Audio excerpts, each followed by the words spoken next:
Hai, minasan konnichiwa. Kembali lagi di channel Nihongo de Hanaso bersama saya Hendori. Untuk video kita kali ini kita akan membahas koro dan goro. Koro dan goro. Nah, sebelum kita lanjut, bagi teman-teman yang belum subscribe, silahkan di-subscribe, silahkan di-like, komen, dan di-share. Kemudian jangan lupa ditekan tombol notifikasinya supaya teman-teman tidak ketinggalan video terbaru dari channel Nihongo de Hanaso. Baik, kita lanjut. Koro dan goro. Nah, pertama kita lihat dulu koro. Koro digunakan dengan kata kerja bentuk biasa atau bentuk ta ditambahkan dengan koro. Kemudian kata sifat i atau kata sifat na ditambahkan dengan koro. Kemudian kata benda. Untuk kata benda sebelumnya ditambahkan dengan no. Kata benda no koro. Seperti itu ya. Oke, kita lihat contohnya. Kairu koro, wakai koro, chisai koro. Kemudian kodomo no koro. Seperti itu ya. Nah, sekarang arti dari koro ini apa sih? Nah, koro ini berarti ketika atau pada saat ya, ketika atau pada saat. Nah, dalam contoh tadi kairu koro, pada saat pulang atau ketika pulang. Wakai koro, pada saat muda atau ketika masih muda. Kemudian kodomo no koro, pada saat anak-anak atau ketika anak-anak. Nah, intinya menerangkan masa atau waktu pada saat waktu itu. Seperti itu. Nah, kita lihat contohnya dalam kalimat chisai koro yoku kono koen de asobimashita. Chisai koro yoku kono koen de asobimashita. Pada saat kecil, pada saat masih kecil atau waktu masih kecil atau ketika masih kecil sering bermain di taman ini. Nah, intinya ketika waktu kecil. Koro artinya ketika atau pada saat kecil sering bermain di taman ini. Seperti itu ya. Oke, kita lihat contoh selanjutnya. Gakusei no koro watashi wa karate o naratte imashita. Gakusei no koro watashi wa karate o naratte imashita. Pada saat sekolah saya belajar karate, atau pada saat masih status siswa saya belajar karate.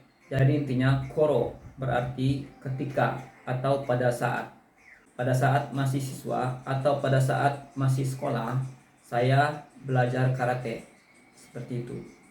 Oke, kita lihat contoh selanjutnya. Ie ni kairu koro tomodachi ni aimasu. Ie ni kairu koro tomodachi ni aimasu. Saya bertemu dengan teman pada saat atau ketika akan pulang ke rumah. Saya bertemu dengan teman ketika akan pulang ke rumah atau ketika mau pulang ke rumah. Pada saat mau pulang ke rumah. Ya, itulah penggunaan koro. Oke, supaya lebih jelas dan paham, kita lihat satu contoh lagi. Mada jitensha ga nakatta koro gakkou ni aruite ikimashita. Mada jitensha ga nakatta koro gakkou ni aruite ikimashita. Nah, pada saat belum punya sepeda atau ketika belum punya sepeda, saya ke sekolah jalan kaki. Nah, jadi intinya koro artinya pada saat atau ketika atau di masa. Pada saat saya belum punya sepeda, saya pergi ke sekolah dengan jalan kaki. Mada jitensha ga nakatta koro gakkou ni aruite kimashita. Seperti itu ya. Baik, itulah fungsi koro. Sekarang untuk goro. Goro. Nah, goro ini digunakan dengan kata keterangan waktu. Ya, seperti niji goro, sanji goro, rokugatsu goro. Nah, arti dari goro ini adalah sekitaran atau kira-kira. Nah, pada contoh tadi niji goro, kira-kira jam 2 atau sekitaran jam 2.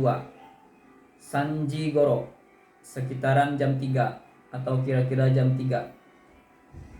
Kemudian Rokugatsu goro, sekitaran bulan Juni. Seperti itu. Oke, kita lihat contohnya dalam kalimat. Kino niji goro tomodachi ni aimashita. Kino niji goro tomodachi ni aimashita. Kemarin saya bertemu dengan teman sekitaran jam 2. Ya, kemarin saya bertemu dengan teman sekitaran jam 2 atau kira-kira jam 2. Kemudian kita lihat contoh berikutnya. Rainen 8月頃日本に行きます。Rainen 8月頃日本に行きます。Tahun depan saya pergi ke Jepang kira-kira bulan Agustus atau sekitaran bulan Agustus. Nah, jadi fungsi goro di sini untuk menandakan waktu sekitaran. Nah, ini belum jelas waktunya, tepat waktunya itu apakah tanggal berapa, harinya apa, yang penting sekitaran Agustus.